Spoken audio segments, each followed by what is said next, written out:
What's up, my fellow lionesses and lions? Welcome to the Project Lioness podcast, where we are here to disrupt the mainstream narrative when it comes to health, holism, and human consciousness.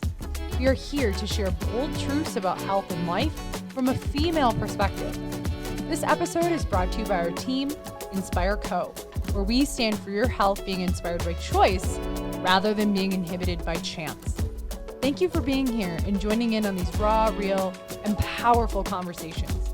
We hope our show brings you inspiration and empowerment to overcome challenges, reclaim your life, and ultimately pursue your mission with power, purpose, and play. Now, let's get into the episode.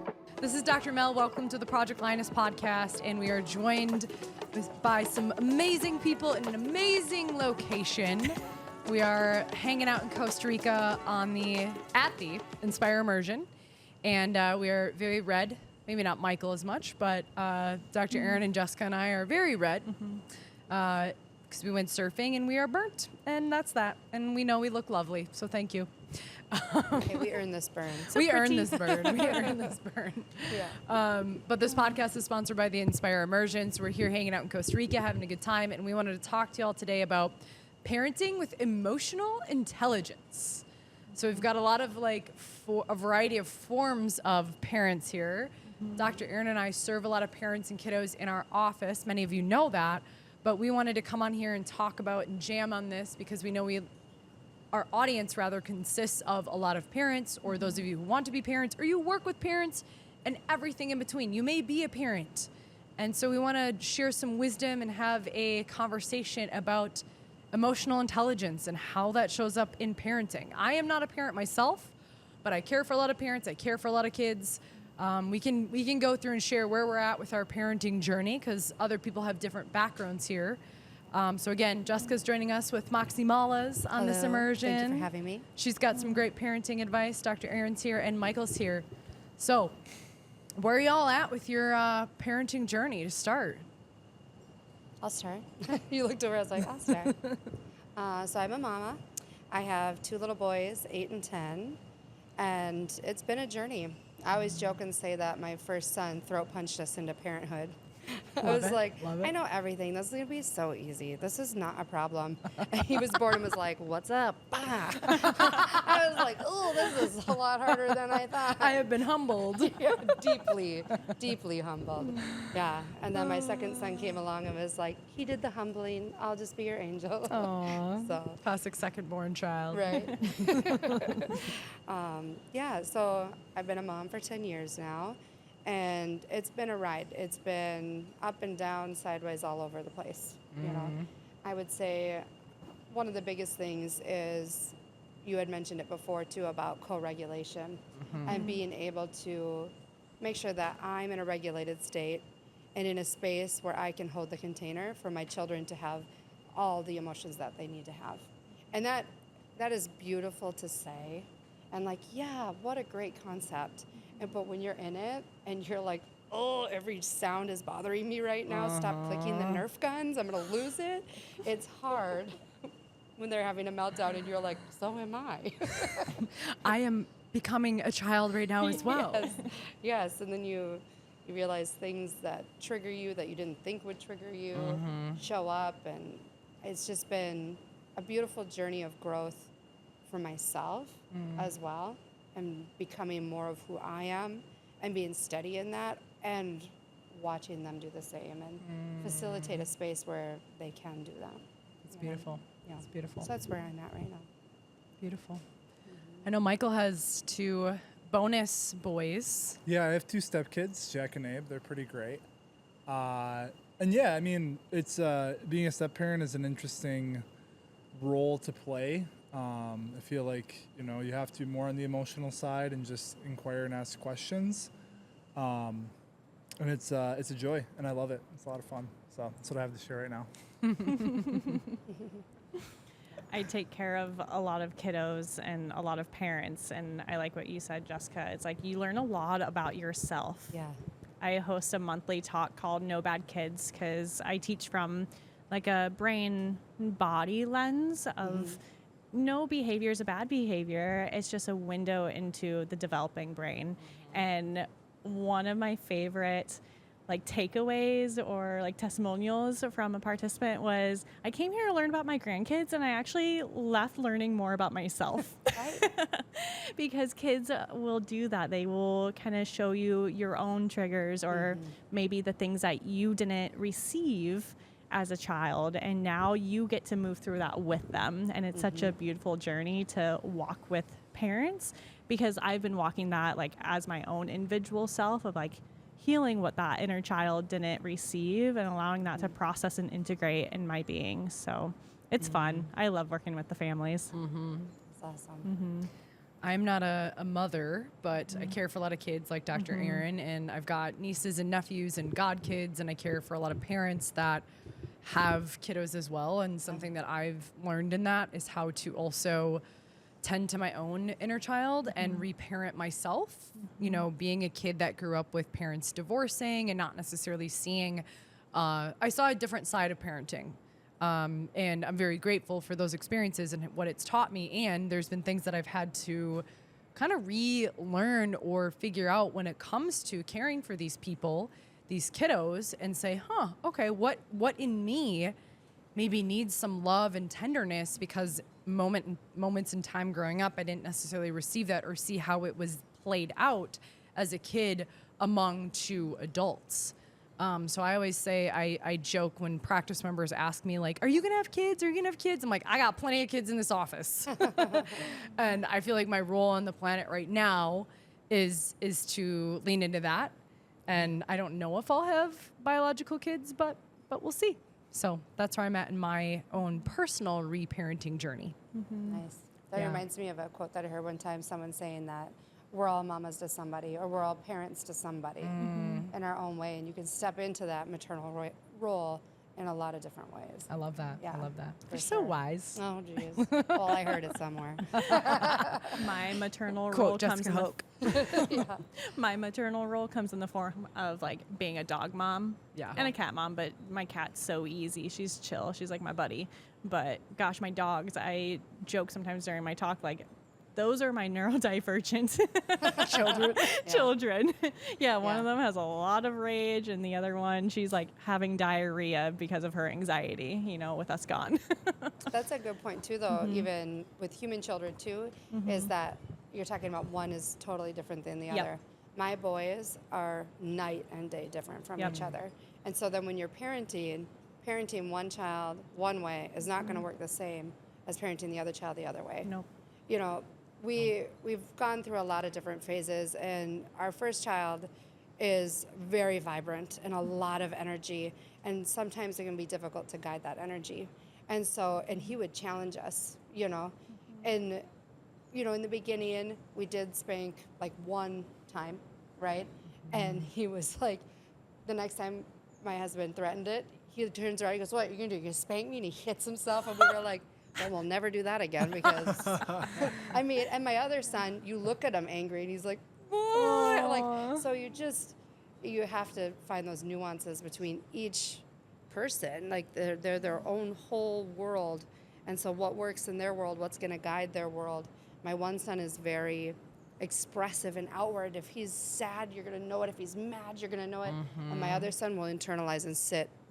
And because I'm his mama, I can see it, you know. Yeah. But otherwise, he's not going to let you know, you know. And so just knowing how to communicate with such different personalities is important too. That's like the emotional intelligence, right? Is the Right. ability to have attunement to your own emotional well-being, your own emotional intelligence, so that you have the capacity and the bandwidth to be with those different waves and those different ways of, you know, that kids express themselves, and all the different emotions that come with that, especially if they're at that age where their amygdala is developing and their emotions are coming online. It's like, well, how emotionally flexible am I in order to hold that container in a way that feels safe and nourishing? And simultaneously, like, there's going to be times I see parents, it's like, you know, it's okay that you experience emotion too. I think there's this nuance of like, I need to remain calm all the time. And that doesn't serve either. no, it doesn't serve, and kids pick up on it, right? They're like, your energy is very different than your face, or your face is very different than like, I'm fine. And you're like gritting your teeth and they're like, you look mad, Mom. Or like, Yeah. that doesn't seem accurate. Like people can pick up on that bullshit, even kids. So anyway, just speaking to like that emotional intelligence. That's a really good point too, because when we can step into our own emotions and be okay with them and move through them, it teaches our children what that looks like and how that Right. looks. We have a really good example of this happening. We just lost both of our dogs in the last year, and they have been around for 14 and 16 years. So my children's entire life, right? Wow. And when we lost the first one, that was the first, like, oh, you know, and they're screaming. They're like, I don't know what to do, you know, and I'm just crying like, yeah, we cry. Yeah. That's all we do is we Yeah. just sit and we feel it. And my one son like hugged me, and he went to like squeeze really hard and then kind of let go, like, oh, I'm not supposed to. I said, you can squeeze as hard as you need to. And he just, wah! So creating that container for them to just explode and feel safe also allows their nervous system to see, like, this is what this feels like, and I can safely recover from it. Yes. You know? Yes. And so just creating that, like you said, the container. So we had that experience. And it was gut-wrenching, absolutely horrific, and also so beautiful. Yeah. Like, what a gift our dog gave us in her final departure of grief, teaching about grief and anger in that and all of it. It was just Still teaching even in remarkable. death. Right, yes, yeah. It's That's cool. beautiful. And when you've never experienced like grief or anger in your body before, it can be really scary. So helping them like name what Yeah. that emotion is Yeah. helps them immensely.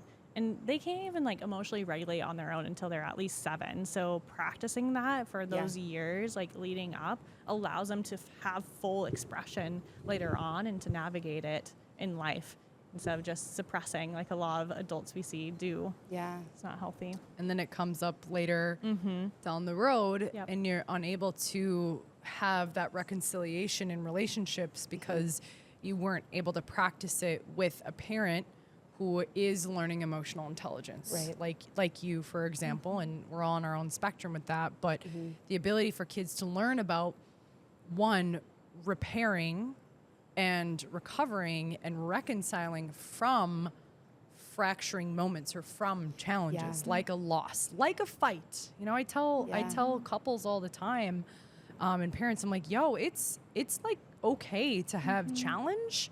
And that's if you live into the illusion that you're never gonna get into an argument or a fight with your partner, and or see that in your parents, like we're living into illusions. Yeah. And so I think for kids, if they can see you as maybe the parent or a leader in a kid's life, work through that, not hide it and say everything's fine.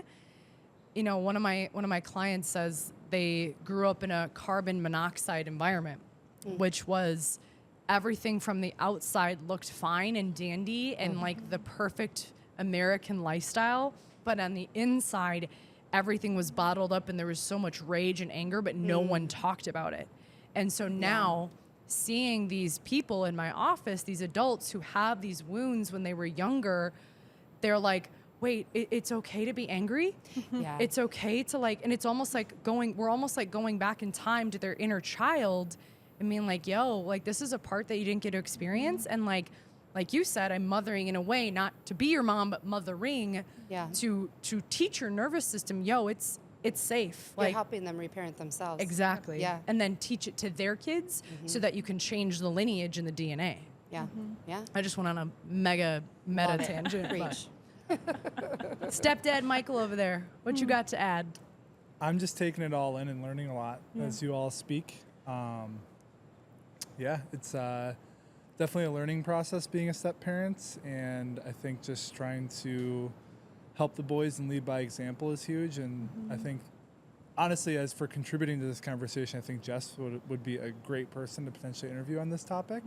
And it's one that it's hard for me to conceptualize it because it's still a big learning thing for me. So I'm learning as we go today, and I appreciate it. You know, you say that about Jess, but you really, I mean, your perspective and your point of view, being a stepdad, there's a lot of step parents, and there's a lot of nuances that go into that. Like, what kind of challenges do you feel like that you face because you are the bonus parent or the stepdad? Yeah, I think, I'm not their biological dad, so whether I don't have the level of authority or there's just a different perspective of our relationship. That's probably a piece of it. I probably feel that in myself as well. I think there's a lot of people who don't have parents who set good examples, and that's kind of a crisis that we have in this country. So trying to embody that for them. But yeah, I guess there is some nuances, but it's hard for me to put it into words. That's what I'm trying to say. So I think that's a piece of it. I think I have the unique perspective of having a stepmom growing up, even though I didn't see her a ton as a kid. But yeah, it's just interesting. Again, I don't really have the words for it right now, but it's just a little bit different. But I think the principles are the same at the end of the day. I think it's beautiful what you said, though, about leading by example. Yeah. I mean, that's the greatest way. Yeah, it's the best thing Yeah. we can do. It's beautiful. Yeah. Kids are little sponges. They pick everything up. Without a doubt. Yeah. That's something you speak to a lot when it comes to your talk, you know, what you speak to a lot in the office when it comes to parents leading by example, i.e. being the master regulator of the ecosystem of not even just the family. Again, it doesn't have to be in a biological family environment, but if you're an adult, and Dr. Aryn and I hold this to be true, when kids come to the office and they're in their own hurricane, As always. it doesn't, yeah, as always, Pretty it doesn't serve us to like get all riled up. Like we like to play, but also we hold the energy of like, okay, we're just gonna dance in this, right? And we're not gonna like try to get controlling. Like there's boundaries, Yeah. but just enough where there's enough play where they can kind of sometimes learn how to unravel and then come back to, again, that recovery piece. And if they see us freaking out or trying to control, they're going to feel into that. And it's just kind of a observation. We also look at like what's happening in their nervous system. I wonder how this will play out the next visit. Like maybe the tornado will look different and maybe it'll end up on the wall rather than like all the way to the bathroom. So having that like place of curiosity and wonder within yourself and leading so that it can transmute to kids that you're around, whether it's your own or kids that you serve. So I don't know if there's anything you want to add to that. And a lot of these kiddos who have these big emotions, really what they're seeking is some level of connection. Yeah. Where they're looking for safety because there's too much instability, whether it's like from their parents or from maybe they just went on vacation and their little nervous systems are just overwhelmed. Yeah. And so we've had kiddos in the practice who will lead with physical touch, and how that manifests with their big emotions can be hitting or throwing things, which can be super intense. But when you recognize, oh, this is just a really overly stimulated child, how can I like decrease the demand and allow them that comfort and like connection? So sometimes there's been some kids who actually ask like, can you sit by me? I'm like, Aw, yeah, how I would love to sweet sit that by they you. have the words for it. Yeah. Or sometimes they just need like physical touch and like broad contact, physical touch. Like you are safe, you're here. I'm here with you. Yeah. So knowing that, and I teach this like to parents, like if you're in the car or you're going someplace or you're at Aunt Susie's house, maybe bring like a deck of cards or like Uno cards or just like a quick game, or you sing a song and you just do something that gets their mind off of the external chaos and reminds them, oh, mom and dad are here, or whoever is here, and I'm safe and I'm connected. Yeah. And I think that first requires us as, if you identify as adult, or maybe you're just continuously reparenting your inner child whenever we become adults. I'm not really sure. We're supposed to do that. Yeah. What? Wait, what? My brain says I'm 27, so therefore I'm a grown-up now. Or my ID says I'm 18, so... Yeah. Or I'm 21. It's like all these like really interesting landmarks we create. But that first requires us to connect with our own sense of well-being and emotional intelligence and our own sense of connection here. Because if we don't feel connected and embodied, how do people think, and how can we ever hold the standard of us being able to then transfer that to our kids? Which, what I'm hearing from you, it's a dance, right? Like continuous dance. And again, I'm speaking more from like the professional level that works with kids. I don't know what that's like to like have children of my own and dance in that more often. And the other part of it too is like, when you're doing that dance, and you're talking about knowing they need a broad touch, they need this, they need that container, is it does come back to your self-care and keeping yourself regulated, because when you're in your own storm and they're just creating more storm, you're not like, oh, she needs a broad touch or he needs a broad touch. Yeah. When you're like, broad touch, you know, and you're just losing it, you know, it's a thing. You know, you're like, oh, did you need me to do this? And, you're like, and in your own mind, you're like, somebody broad touch my shoulder, right? You know, and so, yeah, it's a practice, a continual practice to like, okay, keep myself regulated. And also, when you are in those moments and you do pop off, oh, I have popped off, you know? Yeah, dude. And having like grace and forgiveness and patience with yourself as you're reparenting and just being like, oh, I'm sorry. It's also a good opportunity, though, to show your child, like, look, I screwed up. And it's okay that you're not always perfect. You're not always regulating yourself. Sometimes we do need to tantrum and lose our shit, you know. So that they can see that, like, that's a real human response. Yeah, exactly. Yeah. And like you said, bottling it up and everything's perfect and everything's fine. And that teaches them to not trust their own emotions and not trust their own inner guidance. Like, okay, well, I'm supposed to just be fine, but I have rage in my bones, you know? And then they're like, but maybe I don't have rage. And they smile, and you're like, I don't know. Everything's fine. Yeah. And internally, I'm dying. Yeah. So just, it is a dance. It's such a dance. Yeah. I see, I'm seeing this less and less, but for a while I was seeing a lot of people saying just be calm, like try to come back to calm. And it's like regulation is very different than calm. Oh, absolutely. Calm is a state that you might access every now and then, but regulation in the nervous system is the ability to dance within all the different emotions. So there's this illusion of like, oh, you just need to be a calm parent. It's like, that's actually not real. No. Yeah. Like you're a human and you're gonna dance among all these waves. So make the goal regulation, which it's really co-regulation, because we as human beings co-regulate with each other. We co-regulate with nature all the time. And I know Jess, Michael's fiance, speaks to that a lot. But, you know, maybe strive less for like, I just need to be calm and peace. And like, that's an illusion. It's like regulation is, yes, it looks calm, but it's more like grounded. And there's just subtle nuances. Absolutely. There's just differences. I think with our family, in order to keep that groundedness and regulation, is we have a lot of open communication. Like my kids, I let them know, listen, I'm at the end.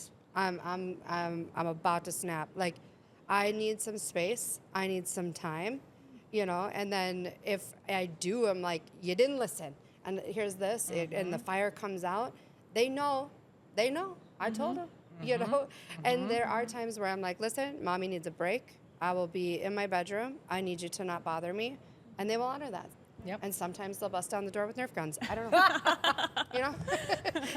And that's when you're like, I surrender. It's all about. I surrender to the Nerf gun war. Oh my God. Yeah. Oh. So. There's little bees visiting us still.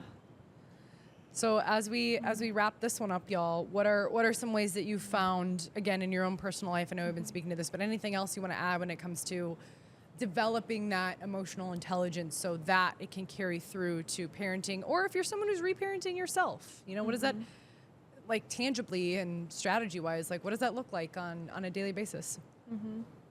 I guess for me, in my own practice of like healing inner child stuff, and some of the children in the practice will trigger certain things inside of me too. So some things manifest in that form, but recognizing where those, where those needs weren't met and how that benefited me. I like to kind of move through that exercise just so I can start rewiring what those root experiences meant and why I'm having this like trigger response.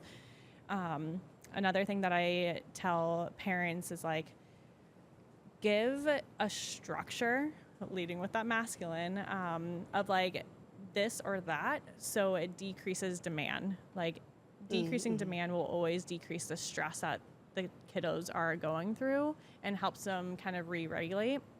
But that doesn't mean just letting them, you know, choose whatever either. So it's like teaching them how to have boundaries One phrase that I use in the office is like, I can't let you do this. I can't let you do that. And it's like nurturing to myself because I grew up in a household of like, no. And it's just because I said. Because I said so. Because I said so. Oh, no, because I I said grew up so. with that. So, I said so. now when I say I can't let you because, I recognize like, oh, my little inner child kind of likes the because I'm seeing the consequences or I'm seeing where that boundary is being held. And then I see the kid process it and they're like, oh, okay. It's a teaching moment. It is. Yeah. It is. And you're setting boundaries for them and creating a safe container for them to do so. And then they may choose to do it anyway and learn about physics. Exactly. Exactly. How about you, stepdad? Yeah, I mean, again, this is something that I'm so far from having any expertise in. So I think for me, I learned a lot today. And I think just coming back to understanding that kids are going to mirror behavior. So always putting your own best foot forward and doing what you need to do to be the highest frequency or best version of yourself is always a good strategy. And just keep learning as you go. It's not easy. It's beautiful. How about you? Yeah. So I would say giving yourself a lot of grace as you work through, because we talk about reparenting our inner child and going back to when our needs weren't met or emotions that weren't felt. That is, we can think in our mind like, oh yeah, this is why this happened and that. And sometimes we just need to feel it and we need to frickin' scream it out, cry it out, just, all of it out, right? Getting the anger, like you said, getting all of that out. And also just allowing it to be without judgment for yourself and not judging yourself like, well, my life is beautiful. I was cared for. I had a great childhood, but I have this anger. Maybe I shouldn't. And it's like, no, honey, just let it flow, So just having, I guess, to sum it up, having grace and patience and kindness and love to yourself as you move through your journey of reparenting and parenting.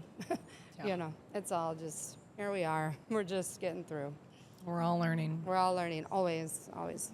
I would echo everything y'all said. I think for me, when I am noticing something within a younger child, if it's something that perhaps is triggering me about something in me, rather than judge the trigger, I'd say, okay, what is this in me? Like, why? And stay curious around the sensation, the emotion, the thought, and start to distill it out of, most of the time we are triggered because it's a compilation of a stimulation came into your nervous system.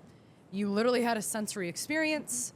Maybe you judged the sensation. Maybe it was tension. Maybe it was a feeling in your gut. Often an emotion comes with that, and then a thought.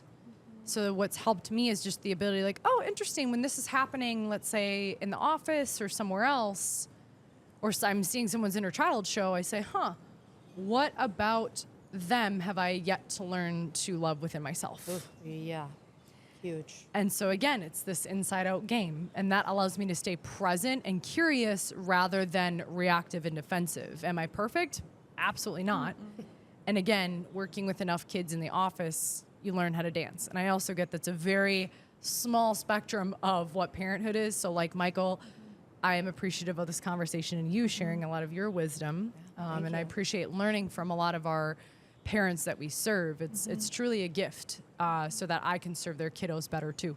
So, all right, y'all, this is the Project Lioness podcast. Thank you for tuning in. This is Dr. Mel with Dr. Aryn and Jessica, and Michael flew away.